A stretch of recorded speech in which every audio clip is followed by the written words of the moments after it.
I need you to move now. That's what the man said, right there in the first-class cabin, towering over me with his snowy hair, a suit tailored so sharp it looked like it could cut glass, and that smell some kind of cologne that cost more than my monthly car payment, woody and arrogant and everywhere. His leather briefcase was practically hugging seat 1A.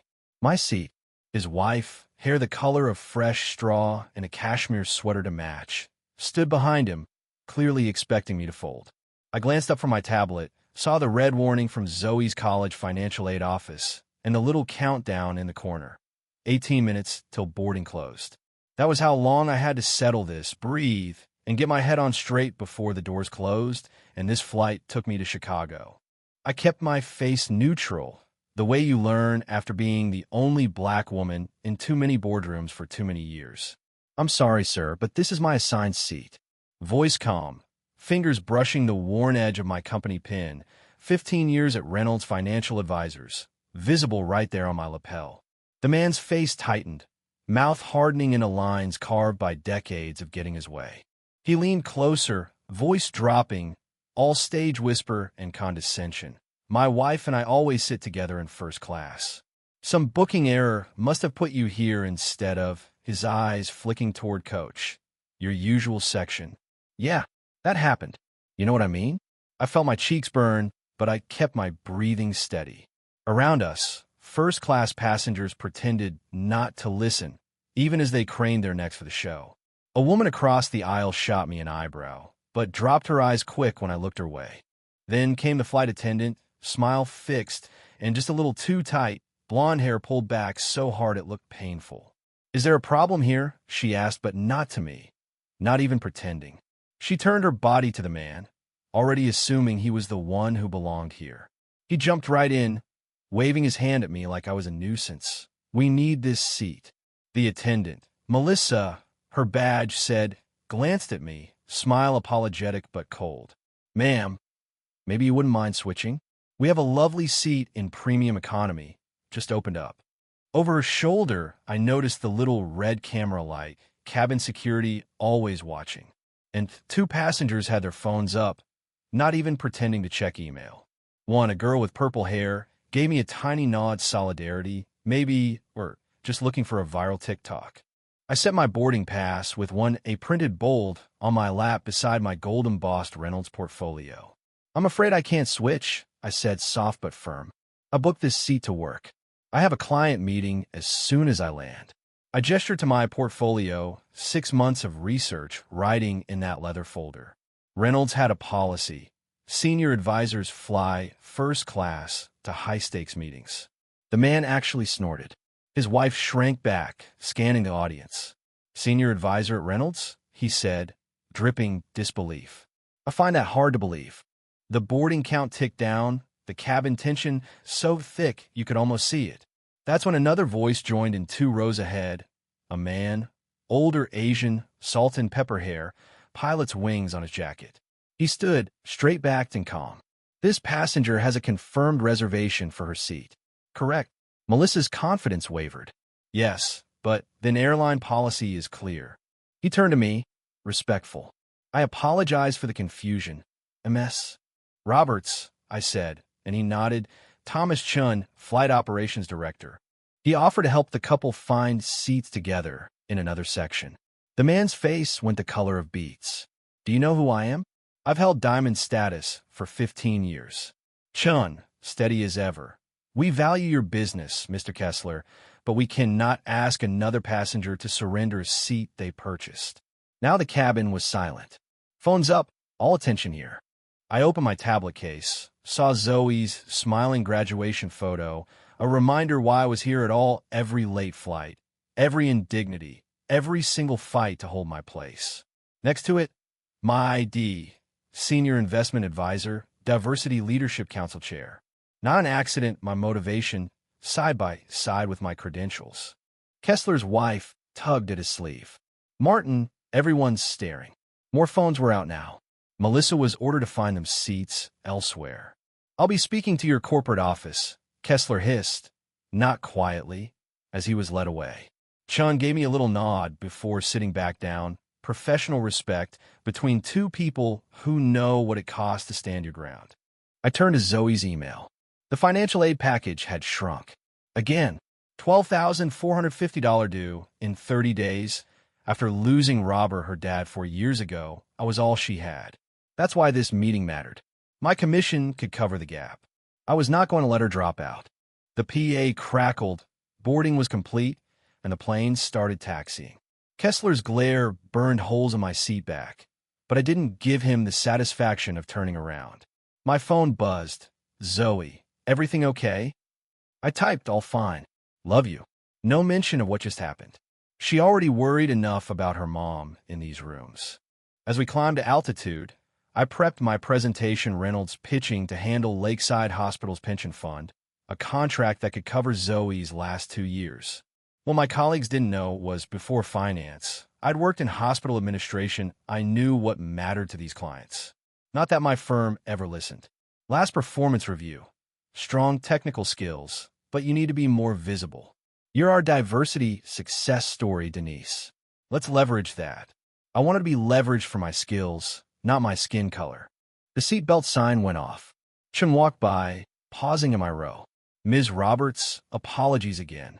Thank you for stepping in, I said, careful to sound neutral, though his intervention meant more than I could admit. He shook his head. Our staff is trained better than that. People see what they expect to see. They saw my skin and made assumptions, I said quietly. He nodded. You've handled this before. More times than I can count. Something in his face said he understood, and that meant something. We talked shop for a minute. Corporate transitions, new management, the kind of thing only people who've weathered enough storms recognize in each other. As he left, I returned to my work, but my mind kept replaying the confrontation. 15 years, and still, people couldn't believe I belonged here. But I knew better now. The plane landed in Chicago, and I hurried off, anxious to put the flight behind me. But fate's got a way of keeping you in the spotlight. There was Kessler, arguing with the gate agent. That woman refused to give up her seat. I tried to slip by, but he spotted me. Are you happy? We spent the whole flight separated because you're stubborn.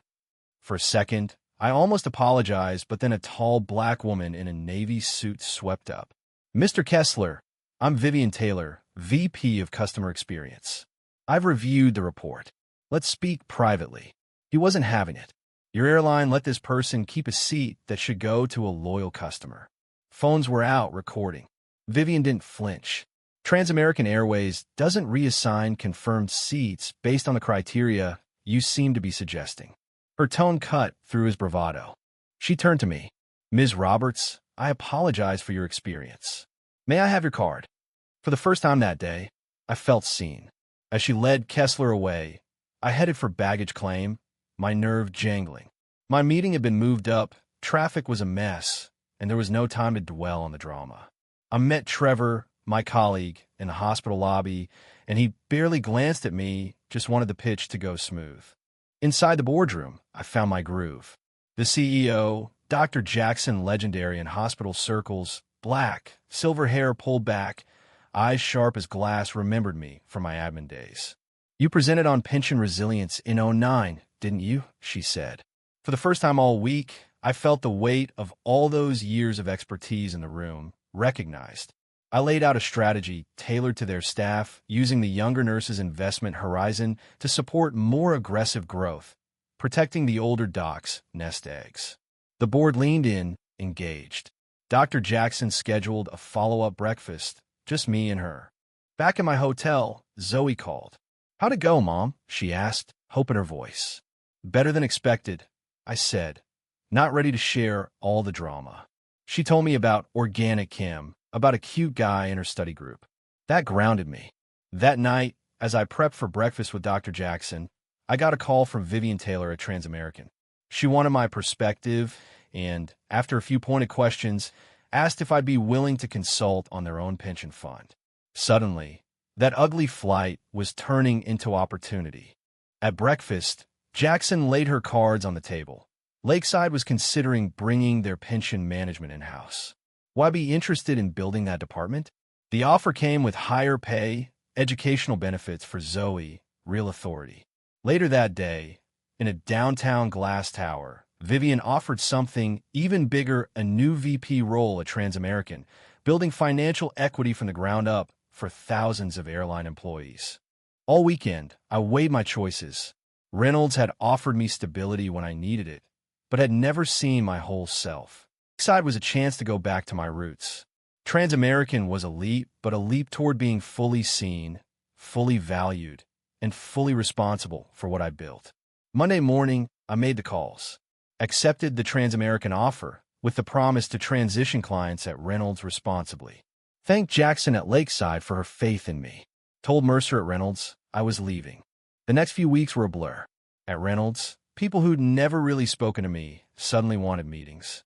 William Reynolds himself, the founder, called me in. "What is Transamerican offering we can't?" he asked. Recognition of my complete professional identity, I told him, and for the first time, I think he actually saw me. As I packed up 15 years of memories, I found an envelope, a letter of recommendation, and a memo. The very healthcare initiatives I'd proposed years ago finally being launched. Too late for me, but not for the next person. My first day at Transamerican, I stood at the podium, the new department logo glowing behind me. "Financial equity isn't just about numbers," I said, voice steady. "It's about seeing the people behind them." Dr. Jackson was in the back, nodding. Afterward, she approached. "You created a role that didn't exist, Denise. That's real legacy." That night, unpacking boxes in my new Chicago apartment, I FaceTimed Zoe. She was beaming. "Northwestern will take all my credits if I transfer." "Mom, you did it." I looked at Robert's photo, thinking how he'd told me to go back to healthcare someday, to do what fulfilled me. Finally, I had and more. Sometimes the world tries to tell you where you belong, tries to put you in a category, a seat you're supposed to take. But sometimes you stand your ground, and in doing so, you build a new seat for yourself, one nobody can take away. So, here's the question I'd love for you to answer. When is it right to stand your ground? And when is it wiser to just let it go? Was Denise right to fight for her seat, or should she have taken the path of least resistance? Drop your thoughts in the comments. I want to know, where do you draw the line between dignity and diplomacy, and what does real justice look like in your community?